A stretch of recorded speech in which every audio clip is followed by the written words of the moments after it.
In Between Fantasy Football Podcast, Season 4. Let's go, baby. Yeah. There was a time I had trouble talking about it. Congratulate them, we know they doubted. Somehow we made it up out the pit, back against the wall, never quit. Traversing through each obstacle, show a non-believer what's possible. Let nothing they could do stand in between me and my wildest dreams. Let's go. And that come at us could come in between. Life gave me the worst, yet my side grew so green. We've been down in the dirt, been tossed in the trash, but I never stray from my path. When we're gone, we ain't looking back. Maybe we were all way too high. Maybe that's our fault. It's going to be a crazy time, but it's going to be a fun time. Life is boring if you don't take some chances and do some things outside the box. Your destination for both some feel-good lifestyle advice and some fantasy football advice. All right. Welcome in, everybody. This is the In Between Fantasy Football Podcast. It is Wednesday, March 9th. We're back here. It's been an absolute shit show in the NFL lately, guys. Crazy land out there. But tonight we're going to be on the show doing some Big J journalism here for you. I'm Seth Woolcock, going to be hosting you through this episode tonight. We got Nate Pulvote and Jen Pulvote, Colorado's favorite fantasy analyst couple. And we also have Pat Fitzmaurice, the Titan, the legend of the fantasy football industry. Pat, how are you doing tonight, man? Seth, I'm doing great. Really nice of you and Jen and Nate to have me. I've been looking forward to this all day, so looking forward to talking to you guys. Well, hopefully we don't disappoint. You will not, Jen. Of course not. How could you? We tend to not. Well, Jen doesn't disappoint. The case can be made that sometimes but hey, what can you do? Absolutely. Guys, we have an absolutely packed show tonight. Pat, he's joining us from FantasyPros. He's the managing editor over there and also the host of the Fits on Fantasy podcast as well. I'm sure you guys have heard of that a time or two before. We're going to interview Pat later on in the show. We're going to learn more about his backstory, some advice he can give to listeners, our streamers tonight as well. And then we're also going to first break down the Aaron Rodgers staying in Green Bay news, and then close your ears here, Seattle Seahawks fans, but Russell Wilson traded to the Denver Broncos. Nate, Jen, I'm sure you guys have a lot to talk about with this. Mm-hmm. I mean, excitement. Mm-hmm. Kind of want to just run screaming down the street. I actually called to break the news to you guys, and you had no idea. And I could just hear Nate driving, fist pumping, almost needing to pull over the car. We were just pulling into Walmart to do some shopping, and I kind of wanted to run through the aisles screaming Russell Wilson Day, Russell Wilson. But I also didn't want to get kicked out of Walmart. So, Well, that's a low point. Getting kicked out of Walmart. Yeah, that's terrible. Not great, Bob. Yeah, that's why I was so excited to come on with you guys, knowing that Nate and Jen were going to be so amped up about not having to watch Drew Lock quarterback their team anymore. Locke, Bridgewater, Trevor Siemian. Oh man, the list goes on. Yeah.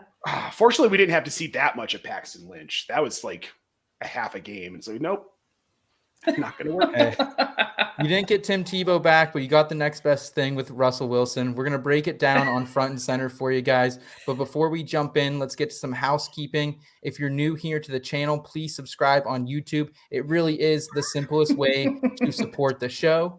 Also, if you want to follow us on Twitter at IBT Media, everything we have going on at the site, going on YouTube, the podcast, it's over there on the Twitter bird. So follow us at IBT_media. And then if you want to join the In Between family, today is a great time to do it. We're still offering a free, you can join our base level membership for free for your life. Get in there, come chat with us in our Discord, get one-on-one fantasy advice. Guys, we don't only want to help you win your fantasy leagues. We want you to have fun doing it. We want you to live a better life while you're doing it as well. So, guys, let's go ahead and jump into some front and center.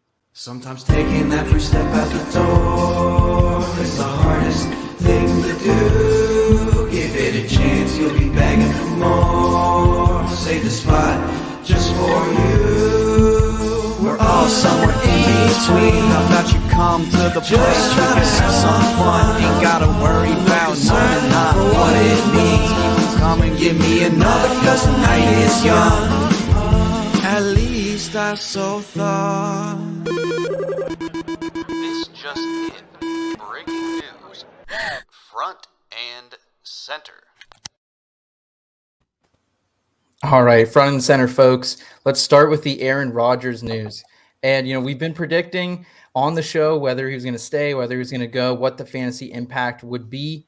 Here, he decides to stay with a $200 million deal over 4 years to Rodgers. A lot of that is going to be guaranteed, over $130 million of it guaranteed on the books. Davante Adams, he's joining him back in Green Bay here as well on the franchise tag. Guys, it looks like the last dance will not be 2021. They're running it back here. Pat, if I'm right, I think you're from Wisconsin. I think you're a Packers fan. So let's start there. Overall, what were your non-fantasy thoughts on this move? So, there were 3 possible outcomes with Rodgers. Either we trade him and presumably get a haul for him, keep him somehow and remain playoff Super Bowl contenders, or he just retires and we're totally screwed. We don't have a good quarterback. We don't get anything for him. So I'm really glad the retirement scenario didn't play out. After the playoff loss, I was kind of in rebuild mode. Maybe it was just me sulking for a couple days, but I was kind of wishing, and as I was saying to Jen and Nate before the show, I'd seen some of the proposals, the things that Denver beat writers had talked about as far as a possible trade package for Rodgers and what it might look like. And it looked pretty good, actually. Couple high draft picks, some nice young players. But ultimately, I'm pretty happy. I mean, I'm eventually going to miss not being able to lord it over Vikings and Bears fans. So if I can keep that going for a couple more years, I'm good with that. Yeah, absolutely. And from the fantasy point of view as well, Pat, what are you adjusting here, if anything, right now? FantasyPros, your boys over there, your ECR right now, QB7 for Aaron Rodgers, wide receiver 3 in PPR scoring formats for Davante Adams behind Cooper Kupp and Jamar Chase. Is that where you are right now? Are you changing at all, or where are your rankings shaping up? I think I've got him quarterback 8, and I think I've kept that pretty consistent. I think he would have been my quarterback 8 if he would have wound up in Denver. He's going to stay there with Green Bay. And Adams, 2 or 3. I can't decide whether he should be ahead of or behind Jamar Chase. So I think right now I also have him at 3. But part of that is because I'm kind of anticipating the Packers are going to draft a first-round wide receiver finally. Somehow I feel like so. Yeah, I feel like that was probably tacitly part of the Rodgers agreement. Okay, we're going to get you some more receiver help because, they're going to lose Marquez Valdez-Scantling and maybe Thank God. too. Yeah, I know, and a lot of he did have some bad concentration drops over the years, but he was getting better with that lately, and he was the one speed receiver we had. So I kind of have a soft spot for him. I know he's going to go to the Raiders or someone like that. But You and Nate both have a soft spot for that guy. I wouldn't say a soft spot, but you detest him and I don't hate him. Had him on teams before. I've watched too much MVS over the years. It's just the untimely drops. I mean, oh yeah. It's just like the Nelson Aguilar thing a couple years ago in Philadelphia too. Lime with Swede going back, 10, 15 years for the Pittsburgh Steelers. So once you go there, for me as a player, I have a hard time trusting you a little bit. I get it. I totally get it. But so Rodgers, he's coming back. Davante Adams, obviously he's back as well. We kind of broke down what that means for Pat. Jen and Nate, do you disagree with Pat at all? Are you keeping Rodgers somewhere in that QB1 conversation, keeping Adams up there with Cooper Kupp and Jamar Chase in that wide receiver 1 conversation? Yeah, for now, for this season, I don't see why not. They've been practicing. COVID's seemingly over, so yeah, I don't see them slipping or falling anywhere. I don't really see what's changed. They're back for another year. They're a year older, but Rodgers shown that it's still there. He just won an MVP, and Davante Adams is still a top 3 to 5 receiver in the NFL, and I don't think you can argue that. And for fantasy, he's going to continue. I mean, Rodgers isn't going to stop throwing the ball to Davante Adams. Yeah. Their run game isn't changing. We're essentially going to see the same offense next season that we saw this season. So, yeah, I agree. Yeah, I'll be curious to see what Hackett's departure means, if anything, there. Overall, though, I think we will get a similar Green Bay Packers, maybe an upgraded at wide receiver. I think we'll have the conversation later this offseason, Nate, whether it is Jamar Chase or whether it is Davante Adams that is that number 2 wide receiver in fantasy football this year. I think Adams right now is the more surefire thing. I think it's a safety net. I think there is some regression coming for Jamar Chase, but overall, I know that's going to be a fun discussion we're going to have and go back and forth on. Oh, definitely. Plus, Brady will have plenty of time to heal from his heartbreak. It's still got several months. Yes. Guys, in other news as well, probably the biggest news, especially in the Denver area, Russell Wilson traded from Seattle to the Denver Broncos. An absolute haul for the Seahawks, though. In return, Drew Lock, Noah Fant, so pretty much that entire 2018 first and second round picks from Denver going to Seattle. Then they're getting 2 first round picks, 2 second round picks, exchanging the 4th and the 5th round pick. Looking at it right now, Jen and Nate, let's start with the non-fantasy angle. I know we talked a little bit about it, but you guys have gone through so much since Peyton Manning, wanting to believe in some half-ass quarterbacks and just finding hope. What does it mean to have some stability back in the franchise for the first time since 2016? Oh my God, we're so sick of being losers. It's not even funny. Like across all sports, like it's not just the Broncos, but we were winners for so long. Long. I mean, the Avs did well this year, are doing well this year, but otherwise, what else do we have? You got the Joker and the Nuggets down there, but yeah. But realistically, they're still not in it. Yeah. No. So, yeah, a wave of relief went over the Mile High City. Well, it was funny. We got home after Seth broke the news to us, turned on NFL Network, just kind of see what the responses were, what they were talking about. And All Access finished, and it went to a replay of the Seahawks Broncos Super Bowl. It was a documentary. Yeah, it was an NFL Films documentary replay of the Super Bowl. And of course, what's the first thing they show? The snap over Manning's head. Right. And we watched it for 30 more seconds and shut it off. So get good news, and NFL Network is well, we're going to give Bronco fans watching this for the Russell Wilson news the middle finger, just real quick. This is what we're going to play next. It was a 2-hour documentary. It wasn't just a real quick middle finger. It was quick. It's we're just going to remind you of this pain. But with Russell Wilson coming to Denver, if he wins a Super Bowl, I feel like that avenges that loss. And then I can go back to not despising the Seattle Seahawks and we'll be good. That's funny because right after the Wilson thing, NFL Network also showed the replay of the NFC Championship game where the Packers blew the 19-0 lead to Seattle.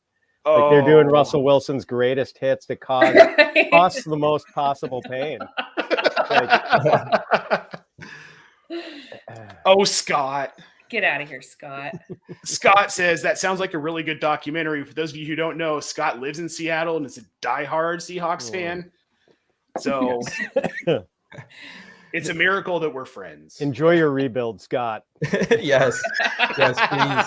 Sorry, man. He was putting in our, he was actually another reason you're going to want to join the In-Between family, guys. Scott was we were reacting to the Russell Wilson news. Scott was saying how he's interested in the draft for once in his life. And I was like, let's not forget how the Seahawks have drafted the last, 5 years. And that's part of the reason why Russell Wilson is bailing. So, I mean, that's fair. I get that. Dwayne Eskridge, really? Dwayne Eskridge? Yeah. I get it. Outside of DK Metcalf on the offensive side of the ball, Chris Carson with the late hit, and even their offensive linemen have not been good that they've developed through the draft. So hopefully Russell Wilson, he gets out of there. He's going to bring a little more stability to that Denver offense. They do lose Noah Fant, a big part of that offense. But Nate, you've been harping on Alberto for an absolutely 2 years. I still can't pronounce his name that well. Aquabanum, I want to say. That's fine. It's only from hearing Nate, but Nate, is Albert O one of your biggest obvious fantasy winners from this move? I mean, he's one of them. I think Jerry Judy's a big winner here, an enormous winner here if he can stay on the field. Tim Patrick. I think KJ Hamler could be a guy who we see get more deep targets because Russell Wilson throws a beautiful deep ball, and I'm excited for that. Hamler's a speedster. If they can get him more involved in the offense, it's just good for the team.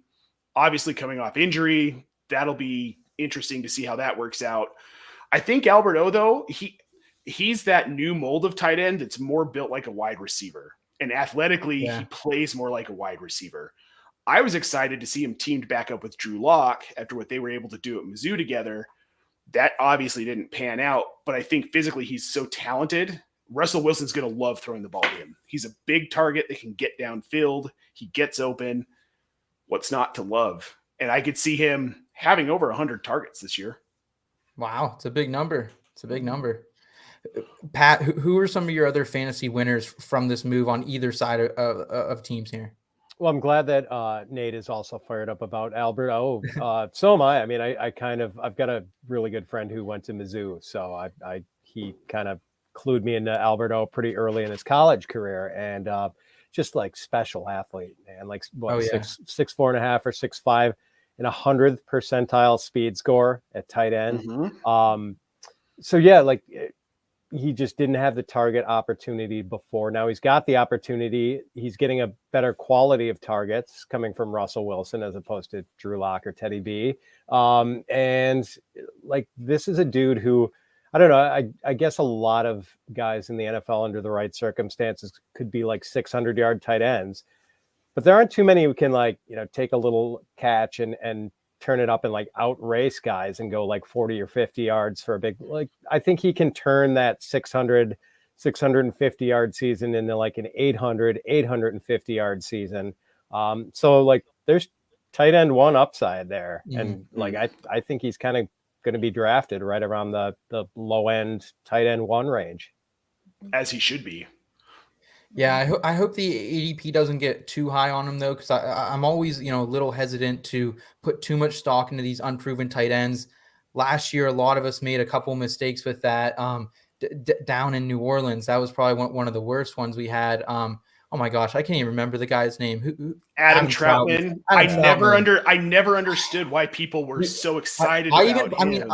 Even like when we did our projections last year, though, like the targets had to go somewhere. So I was filtering them to Adam Troutman, expecting him to be there. And I mean, absolute waste of a lot of draft capital on my end on Adam Troutman. So that's the only thing I think I'm a little hesitant on.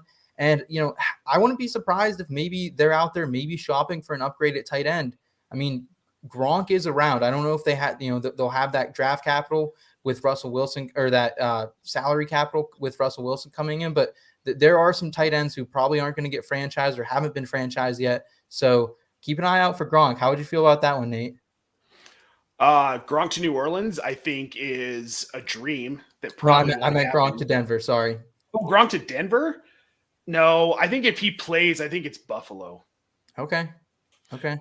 I read something today where there's a handful of former New England players that want to go to Buffalo. Chandler Jones being one of them, J.C. Jackson being one of them. Maybe Gronk is part of that crew because they want to stick it to Belichick. Okay. And I don't know how much truth there is to that. I kind of could see it, I guess. Maybe they didn't like the Belichick way. So I think he goes to Buffalo if he plays. Okay. But back to the Broncos, Seahawks, winners, losers here. I think a huge winner for me is Tim Patrick. And I put a thread out on Twitter earlier today about why I'm so into Tim Patrick. And, one, it's the availability. Yes, an ACL isn't the most predictable injury that we've seen. So obviously Cortland Sutton coming off that, we can't hold that against him, but he still played more games than both Judy and Sutton over the last 2 years. And I think the big thing is when you look back at the stats, at the tape these last couple of years, Tim Patrick is a really, really solid player. And he's outpaced those two specifically in touchdowns last 2 seasons, 11-3.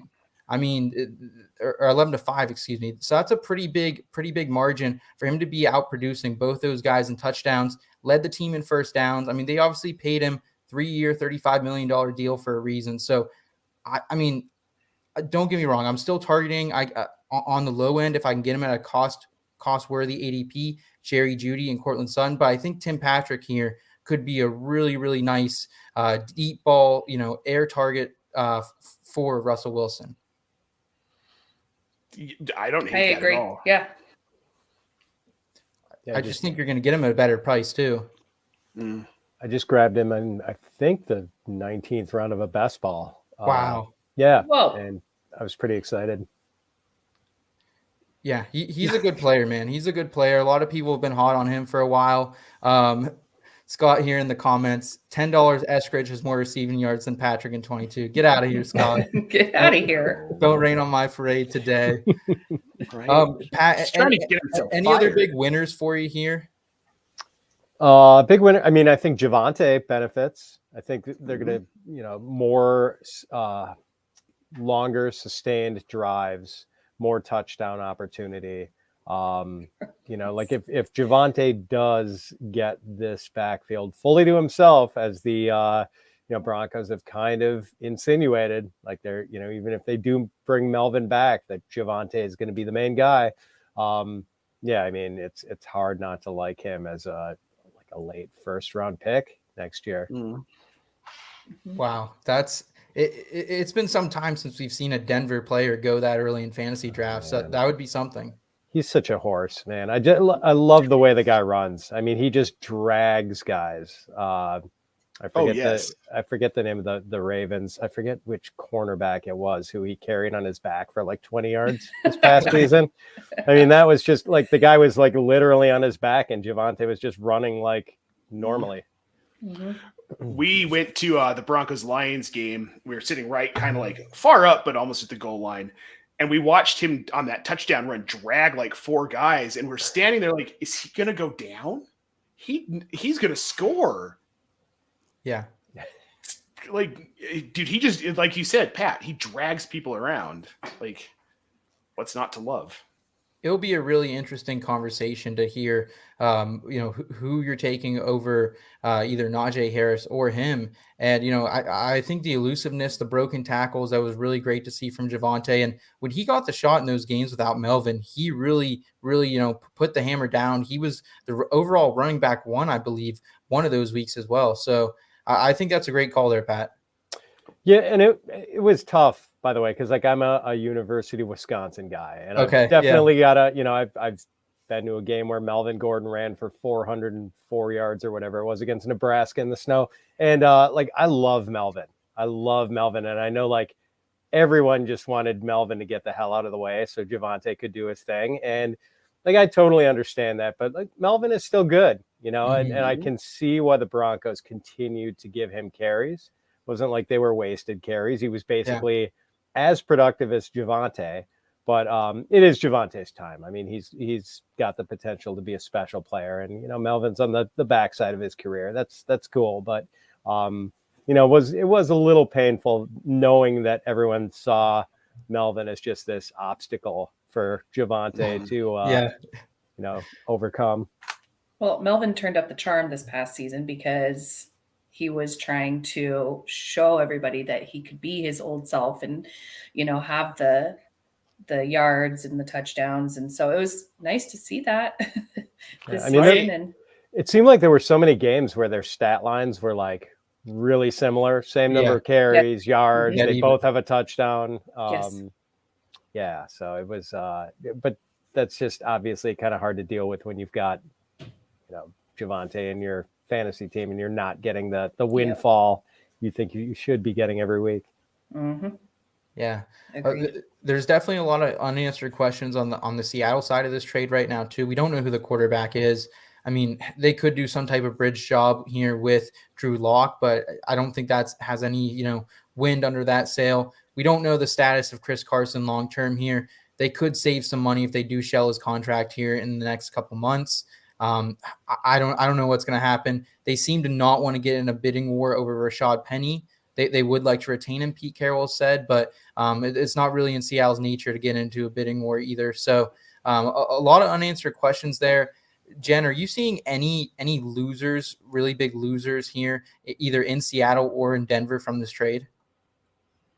I mean, obviously, like we've been saying on the quarterback side of things, I mean, Nate and I have been talking about that the strategy could be for Seattle to flip all of those picks and go for like Deshaun Watson, which I don't know. It could be a thing. But I feel like this was just an overall really good trade for both teams. And whatever Seattle decides to do, they're going to be fine. Pete Carroll's obviously a very smart man. And we've got Russ, so who cares? I think you're being a little negligent, Jen, to possibly the DK Metcalf and Tyler Lockett fantasy managers out there. Sure. Are those guys on your board at all, in comparison to these Denver wide receivers? Yeah, 1,000%, of course. I mean, no matter what happens at quarterback, DK and Lockett are always going to be DK and Lockett. They're veterans. They know how to find the ball. They know how to get there. Like, I'm not worried about those guys at all. They're still going to be picked up. Nate, do you worry about either of them? Because if it's up to me, like I do think DK is a little more QB proof, but I do worry about Lockett just a little bit because part of what made him so dynamic seemed to be that connection with Russell Wilson, man. I mean, there are some broken down plays that they just seem to have that connection. But Russell Wilson didn't want to be in Seattle anymore. So it's like he's playing subpar, which then affects Lockett. Like that's a tough comparison. Mm-hmm. Go ahead, Nate. Sorry. No, you're fine. It's like we're in our living room talking football. It's perfect. So I think whatever Seattle does, the people are like, well, we got Drew Lock. Great. Season with Drew Lock. They're not going to try and ride Drew Lock. Pete Carroll is too old to try and rebuild. He's 70 years old. If he's going to keep coaching, 71, if he's going to keep coaching, he wants to continue to win. So there are a handful of scenarios.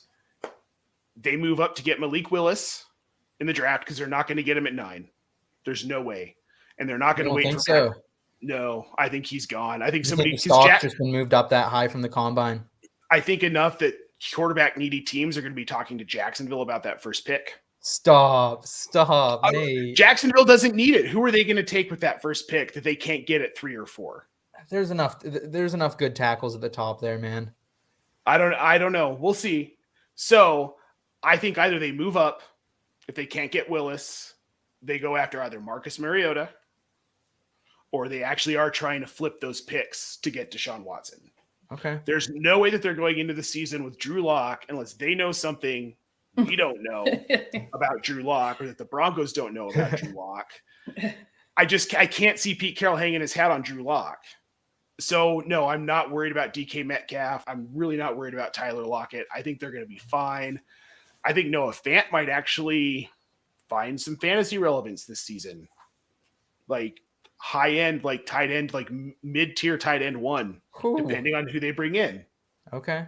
I could see it. I mean, Jimmy Graham is a similar, like, I feel like he's a similar profile to Noah Fant, and Jimmy Graham did really well in Seattle. He really did. It was surprising and annoying. So, I mean, we'll see. I mean, obviously, like, we haven't even hit free agency, so a lot is going to change as we're having these conversations. But at this current moment, like, I'm not trying to move those guys off any of my dynasty rosters. I'm holding them. Pat, what's your thoughts on this? I kind of think that unless they do make some sort of move for Deshaun Watson, they are in a rebuild. And I know Pete Carroll doesn't want to be in one, but like that's just not a Super Bowl caliber roster. Maybe with Deshaun Watson, they could have a puncher's chance in sort of a weekend NFC where there just aren't that many good teams anymore. I mean, someone was talking about this on Twitter today, like Kirk Cousins is like the 5th best quarterback in the NFC. And I'm like, no, that can't be right. And I was looking at all the rosters like, oh my God, he is the 5th best quarterback in the NFC. And I think Cousins is just trash too. Like I'm the biggest Cousins hater there is, but he is the 5th best quarterback in the NFC. So yeah, I mean, I do think it's probably going to be, if you have Malik Willis or Marcus Mariota as your quarterback, you're in a rebuild. And I'm kind of with you. I'm kind of with you, Seth. I mean, I think it's going to be a bigger blow to Lockett than Metcalf, because I think Metcalf is, the athleticism can maybe survive some subpar quarterbacking, but like Lockett did have that special chemistry with Russ that probably can't be replicated with a lesser quarterback. Mm-hmm. Yeah. Yeah, I'm definitely with you on that, man. I've just seen that connection for so many years. And I mean, let's not forget, like Tyler Lockett wasn't really a household name 4 or 5 years ago. I mean, he was really developed from, a later round wide receiver, and Russell Wilson did a great job developing him. We kind of saw the same thing with Doug Baldwin, 8-10 years ago as well. So, guys, I love the discussion here. I'm sure we're gonna have much more on these trades, the other news that's happened in the league as well. But we do want to get into our offseason session. So let's go ahead and hop into that.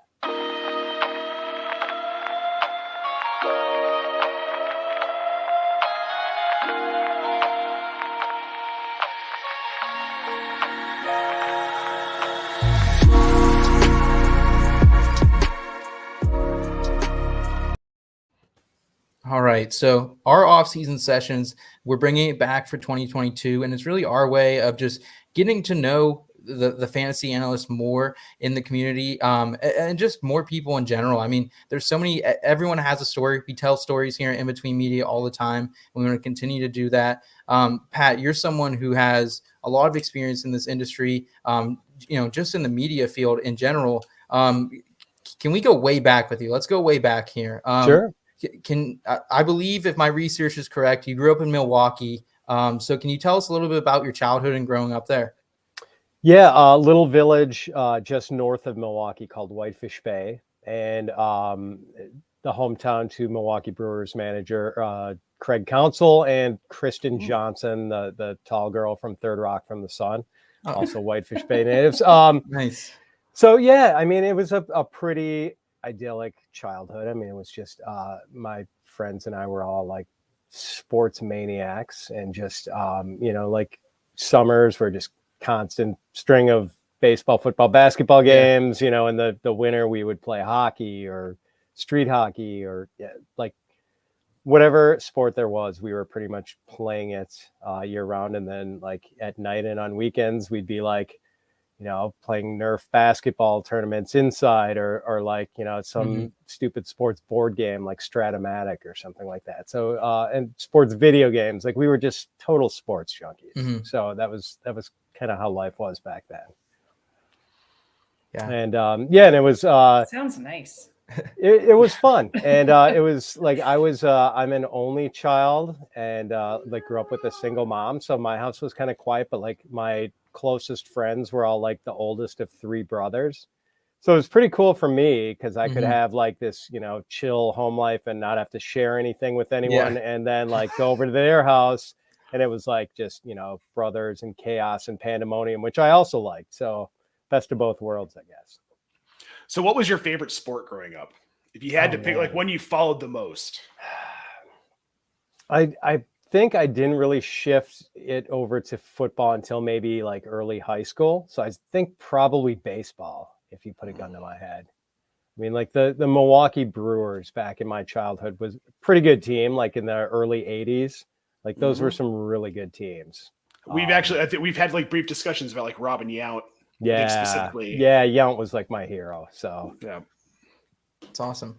And then Pat, after you graduate there in your small town near Milwaukee, you end up going to Wisconsin University to major in journalism, if I'm correct as well. I'm also a fellow journalism major, so I definitely see how that can transition into a career in fantasy sports. But could you just talk a little bit about your experience there in Madison? I mean, I've always wanted to go to Madison. I've always, I'm a Penn State guy living here in State College, but I've always seen it out there in Madison. It looks awesome. Looks like a great institution. So could you just tell us a little bit about your experience there? Yeah, I mean, Madison is really a great town. It's like just one of the prettiest campuses. I mean, I've been to a bunch of campuses, and it's just really gorgeous place. Kind of a crazy atmosphere. People, the drinking culture in Wisconsin is just like, it's hard to explain if you didn't grow up with it, but like, it's just kind of a different, I don't know, like the people of Wisconsin do have a special relationship with alcohol, I think. And that really kind of showed up in full at Madison. And, I was fully immersed in that culture. I think it's safe to say. But yeah, the journalism, Seth, I mean, why not get into journalism? Because newspapers are always going to be a powerhouse field, right? So yeah, and that was kind of like my track, print journalism. Like I worked for the student newspaper, and but I didn't really I wrote a little bit of sports for the student newspaper, but mainly I got into the entertainment section of that just because I remember going to the organizational meeting and there was this long line of people waiting to talk to the sports editor, and there was kind of no one at the entertainment thing, and I'm like, I could write entertainment stuff, and I just wanted to write, so I'm like, I'm gonna do this. And kind of worked out well. I was getting assignments whenever I wanted, covering concerts and doing movie reviews and all that, and pretty soon I moved up to assistant editor and then editor of the entertainment section, and so that was pretty cool, and it helps develop versatility, I guess. I don't know. So and just went through the J school and everything, and that was that. That's awesome. It's funny you say that story about you actually going into more of the entertainment, because same thing happened with me. Me and my girlfriend of 5 years now, we actually kind of met during that day. We went to the student newspaper, and I remember sitting there, and the sports section was supposed to be last. If you wanted to write for the sports section, it was going to be last. And I was afraid there wouldn't be, any stories left. So I ended up just taking a story for the culture section, which, covering movies and the local live music scene and all that. And by the time they got to the sports section, they ran out of stories. They were all of the beats are filled, all the columns are filled. So you're kind of shit out of luck if you got here and didn't take a story. And Katie didn't take a story that first time because of that, exact thing. So it's just kind of funny, because I also didn't write a lot of sports my first 2 years at college, because I was the culture editor, I was the culture lead writer. So, covering those other topics. So it's just interesting to hear that. Yeah. And that was sort of, I don't know, that's kind of how the rest of the story went, but we'll get into that, I guess, eventually. Yeah, absolutely. And then Pat, after you graduate there from Madison, you went on and you actually start working eventually for Pro Football Weekly. I think you worked for a couple of locals maybe before that as well. So how did that really transition into fantasy sports eventually? And what was that experience like working back at Pro Football Weekly, really back in, I want to say its heyday? Yeah, that was pretty fun because I was coming to Pro Football Weekly from a chain of suburban newspapers in Milwaukee, and where I was doing news, yet another different branch of journalism, I guess. And, it was fun to get back to the fun and games after doing, city or village council and school board and zoning commission meetings. Suddenly, doing things in the NFL draft was pretty damn fun after that. So, yeah, I mean, that was it. When I got there was sort of fantasy was maybe 20% of it. And a lot of it was, just issue planning and editing and working with all these. We had a beat writer on every team who we would call every week and kind of pick their brains and try to do this notes column. So there were a lot of different, one of my first days on the job, I think I got to interview Jeff Fisher for something. He had just won. Yeah, it was kind of he had won, I think, coach of the year. Maybe it was, maybe even then it was assistant coach of the year. It was just kind of a little puff piece on him, but I got to call him up and talk to him.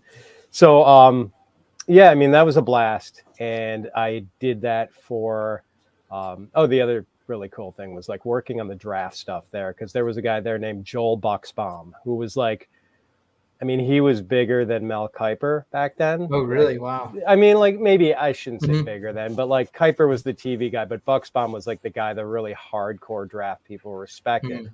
And myself and maybe two of the other associate editors, we were Joel's lackeys, just whatever Joel needed us to do, basically Joel would tell us to jump and we'd ask how high. And it would Right. be things like him calling us and like, I don't know why, but I was usually one of the first editors in the office. So, and Joel was kind of an early bird. So like a lot of times he'd be hunting for me in the morning to like call some little like Catawba College, which I couldn't even tell you where it is.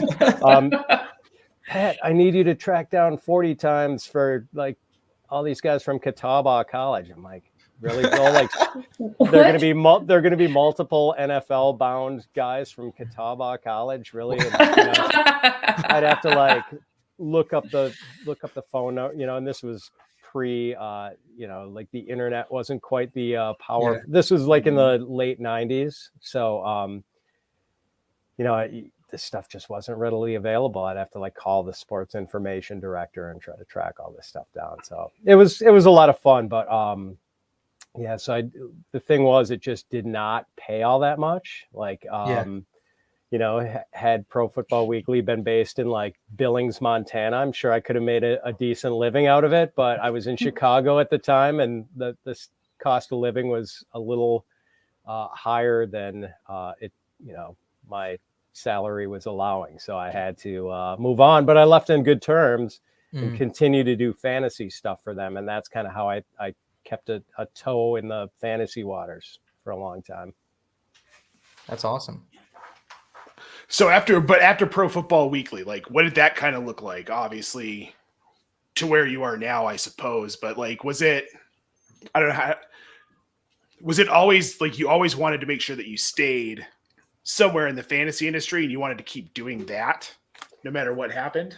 Yeah, I mean, I kind of like, I always enjoyed it, Nate. Like, and I was doing, it was one of my Pro Football Weekly editors who first proposed the idea of doing weekly fantasy rankings. I'm like, oh, that's an interesting idea. Sure, I could do that a shot, give That's that a awesome. shot. Yeah, and I was like doing the rankings and like maybe one weekly article. And so, yeah, it was just like good relationship with them. I'd contribute to their fantasy magazine. I didn't know that I was ever going to get back into it. It was like kind of something I wanted to do, but like I wasn't totally, I wasn't totally all in to trying to get back into it. That just sort of eventually happened. But, I guess just sticking around long enough, a door finally opened to do it full time. And what I was doing was I was working first for a couple of years at a little boutique content syndicate that provided like newspaper inserts for smaller papers all over the country and in Canada. This company was based in Canada.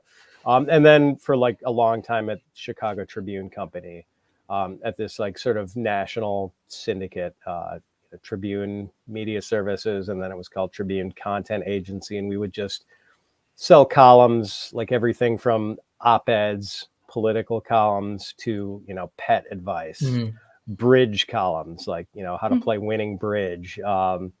So yeah, it was interesting. I mean, it was kind of a fun job because like it was never the same day twice. And I was like working with a lot of different writers and everything, but I wasn't entirely, not like a dream job. It was a fun job, but like not, it wasn't too hard to leave it behind, I guess, eventually. Yeah.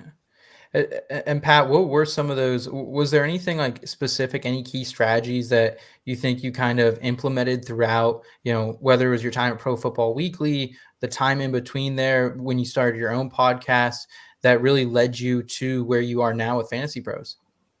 Oh man. I wasn't necessarily trying to,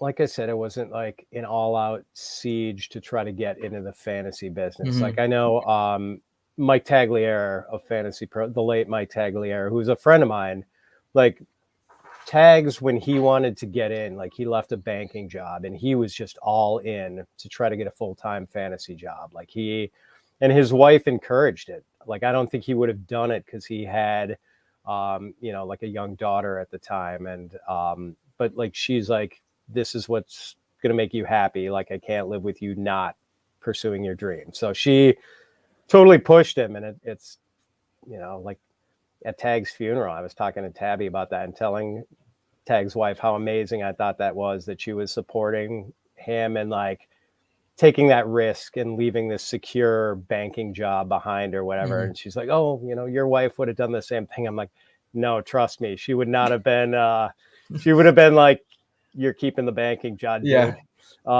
So with me, it was just like, rather than this full scale siege to try to get into the fantasy thing, it was just like, I don't know, maybe kind of and sometimes you just have to be like a burglar, I guess. Just try windows and doors and see if someone left something unlocked, and like there might be a sneaky way in. And you know, the other thing, and I know you guys understand this because like I know how well liked you guys are and how well respected you are. Like, just be nice to people. Don't be a dick. You know, not make that hard. Yeah, make friends. Be nice to people. You know, and that helps grow your relationships. And yeah, and just like there are a lot of ways to get into it too. I mean, some people are good writers, some people are good talkers, some people are like great with graphics. I mean, like a lot of different possible ways in, I guess. Do as many things as you can. You know, diversify your skill sets. Yeah, I mean, it's just, I think there are a lot of different routes for people to take. You know, and like, I don't know, some people might just never be able to get in, and I don't know if I would ever recommend going all in, but you know, just do the burglar thing. Keep trying those doors and windows. Yeah. What are some of your other passions outside of fantasy football? Oh man, let's see. We got a pandemic dog. He's been taking up a lot of time. Nice. He's Yes. a good pup, and I'm kind of a golf addict. Speaking of pets, as one of Jen's cats Yes. pays a visit. One of them. Yeah, I'm kind of a golf junkie, and like the pandemic sort of helped with that because, you know, like I stopped commuting to downtown Chicago in the old job when the pandemic hit, and we had a golf course like right next door. It's like 3 minutes to the parking lot. And it was really easy for me to kind of sneak away and, you know, instead of for lunch break, go and play 9 holes or hit a bucket of golf balls or something. So I've been trying to play a lot of golf lately. I know that's boring, but now that I'm old and unathletic, like that's a good sport for me. Yeah, we just had a FantasyPros company trip, and we had like a flag football game, and we saw that. It was like, wait a minute, FantasyPros, because obviously Nate and I are both with FantasyPros, and it's like we were not invited to this awesome event. What is happening? Yeah, I know. They should have had all the freelancers too. That would have been a good time. Someone could have subbed in for me in this football game. Like, Not me. I like intercepted a pass, and I was like trying to juke this guy who's like, you know, probably like 30 in really good shape. I'm like, what am I doing? And like this muscle in my upper thigh was just like, dude, what are you doing? Don't even think of doing that again. It's still, to this day, it's still reminding me that was a really bad decision. So yeah, I'll stick to the golf, I think. Yeah. I think, yeah. I've had people who are like, are you going to play in the Expo fantasy football stuff? And I'm like, I thought about it for a minute. Like, how do you get home with 2 torn ACLs and probably a ruptured Achilles? And I probably slip a disc in my back. We might need you. We might put together an IBT team, brother. Nope. Can I play offensive line? I'm the one who has to take care of him. Unless right. you're coming back to Denver with us, with this injury-prone person who can't walk up and down the stairs. Fair enough. I just went skiing over the weekend, and we went biking. I fell both times, really effed myself up. And I was like, of course, like I'm the most uncoordinated person there could be on this planet. So I feel your pain. I feel your pain there, Pat. Dude. And you're 23. So to be fair, your pain is not our pain. True. That is true. I don't want to know. I don't know what your pain though is Nate here. You know, add another 15 to me. We got a comment here from Brad Bolt. Would love to see Jen's face when Nate rips his leg completely off his body. It will be an eye roll and an I told you so. Like, great. This Man, is just great. I made the mistake of playing competitive baseball in my late 20s. And not only playing competitive baseball, I was like, I want to play catcher. Oh, Yeah.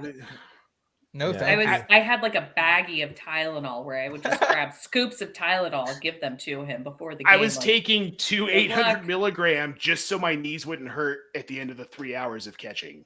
Oh my God.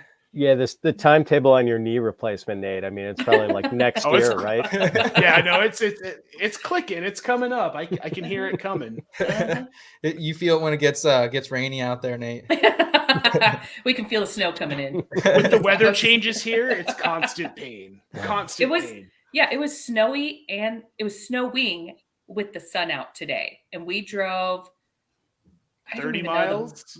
Yeah, 25, 30 miles. 30 miles north to south. And it was sunny and snowing the entire drive. It was very weird weather here in Denver today. Kind of thought maybe the world was going to end, but wasn't too sure what was going on. Yeah. We thought You it never would be better in know these Littleton. days, Nate, honestly. So, okay, Pat, I want to ask, because this is something Back Jen on and track. I think we kind of struggle with a little bit, because we're both home doing this, trying to figure out this whole football life. But being in this industry, especially fantasy sports, because it's so like minute to minute news and everybody has a thought on everything that happens. How do you find a work-life balance? How do you not find yourself so consumed that you're just like missing out on other things around you? Oh God, boy, bad time to ask that question because there is none right now. It's pretty much all work this week. Just kind of coming out of this trip and doing some planning and prepping and getting ready for free agency, which is going to be this big crescendo and like figuring our battle plan up until the draft. So it has been kind of crazy, man. I don't know. I guess I've got 2 teenagers in the house, so that kind of forces me out of my work zone a lot of the times to like yell at them and have Boys, girls, one of each. One of each. So they do a good job of like rattling my cage every so often to sort of get me out of the work zone. But yeah, I mean, just like long walks with the dog and just like there will come a time at about like 9 o'clock, 10 o'clock at night where I'm like, okay, that's it, I'm done. I'm just gonna like sink into the couch with the dog asleep next to me, like mindlessly watching something on TV and flipping through Twitter. So yeah, I mean, like it's the work-life balance is not always there, especially when your work involves something you really like. Football. It's like when I'm sitting there at the computer and I've got NFL Network on, it's like, wait, this is really a job, huh? So yeah, I don't know that there always is the sort of normal balance that I've had in past jobs. But I don't mind that. I don't mind the more immersive work-life thing, I guess. Especially when it doesn't feel like work. It's like, yes, I have this thing on my to-do list and I do need to accomplish this thing today, but it's like, I also have NFL Network on and I'm, writing or editing or whatever it is. It's like, this is my life. How is this? My work today is to watch film on Malik Willis. Like, wow, what a bummer. Right. Can I please get back to my woodshop days? Said no one ever. Yeah, exactly. It does feel kind of, but then there are the sacrifices of like, I don't know if this is that much of a sacrifice, but like during the season, I would do this wrap up Sunday night podcast with Dan Harris, just our impressions of the season or of the week, things that happened, kind of spinning that forward to how we're looking at players.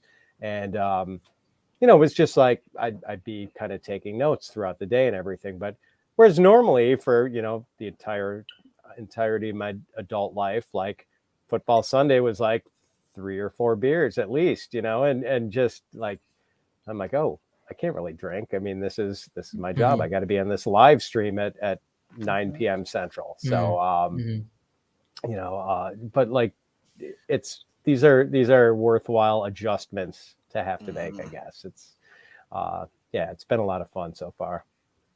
Yeah, that's I definitely can relate to that, and I think a lot of us do here in Between Media. As you know, like any startup, it takes time, and I honestly think I've been like kind of plugged into this desk chair since about 9 a.m. We'll get off this stream, take a couple hours, and maybe be plugged back in later tonight too, and that's just kind of what comes with the territory. But I think it's Pat, it's exactly what you said. When you love what you do, it doesn't always feel like work. So I think that's some great advice, is to find, whatever you love, whether it's fantasy football, whether it's, something else in your life, chasing that sometimes can lead, to that happiness that you want to find.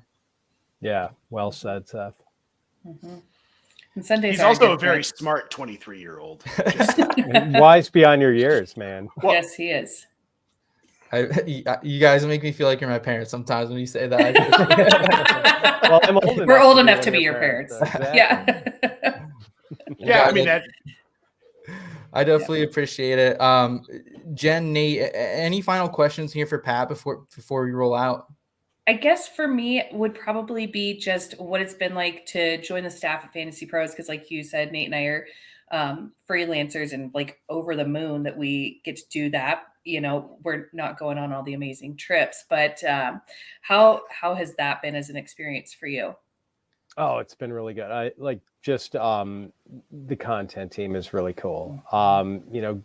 Matt Friedman, who I finally got to meet in person at last year's Fantasy Football Expo, like we've done podcasts together in the past, and he's just always someone I feel like I've had this I've always been sort of in sync with, and like getting to work with him and having him, basically be my boss now is like really cool. Like, I mean, I if I was going to handpick anyone to be my boss, it would probably be Matt. So that's great. And it's just, Joe Pisapia and Andrew Erickson and Derek Brown and Mike Mayer, who's been more behind the scenes, and this guy Blaine Blondes, who's fantastic. Like the whole amazing. team. I don't know how Blaine does what he does. Oh my God, Blaine is just a dynamo. Like he organizes like everything. I mean, he is. Yeah, and I'm not the most. Oh, thanks, Brad. And Nate Thanks, is Brad. it. Yes. Yeah, and then like we've got the best developers. Like the team of developers is, and I was joking with one of them on this trip about how like at Fantasy Pros, like the developers are kind of the cool kids, and like the if anything, like the content guys like me are kind of the nerds. And he was making some joke about knocking the cafeteria tray out of my hands and like me going and crying in the corner someplace. But our devs are just totally rock stars, and it was really fun to meet those guys, because like I mean, we give hey, can we make a tool out of this? Sure. And then like the next day they've got like a tool up on the site. They're just amazing. Wow. Wow. That's awesome, Pat. We're super thankful that you got this new opportunity with Fantasy Pros. It's definitely well deserved. I've enjoyed listening to you on the podcast over there with Joey P and D Brown this year. So awesome to see that. Any final advice for anyone out there, whatever they're pursuing? Because it seems like you definitely found your happiness with what you're doing right now. Yeah, just like be nice to people. Make friends, expand your horizons, put in, thanks, Gary. Just, and like get into as many like new and interesting, I don't know, like try to develop new skills if you can. Like if someone volunteers to teach you something, like, learn that. So, that's it. Be good to people. Awesome. Rub elbows, man. Rub elbows. Yeah, for sure. Someone told me that recently, and it's huge. Yeah, and really looking forward to rubbing elbows and hopefully, clinking glasses with you guys at the expo in August. Yeah, yes, we'll be there. Absolutely, guys. Well, Pat, thank you so much for your time tonight. Thank you to our amazing audience. Audio version will be out tomorrow. Hopefully you guys want to check that out if you missed any of Pat's analysis on the Russell Wilson trade or on his story as well. If you're on our YouTube page, guys, one more time, the easiest way to support us here at In Between Media is to hit that subscribe button. So thank you so much for doing that. Guys, two weeks, we'll be back here. Nate, you and I will be back here with Scott. We're going to break down all the rest of the craziness that's about to unfold over this next week. Guys, for Pat, Jen, and Nate, I'm Seth, and we'll be back here next 2 weeks on the In Between Fantasy Football podcast. Until then, guys, keep it in between. Your destination for both some feel-good lifestyle advice and some fantasy football advice.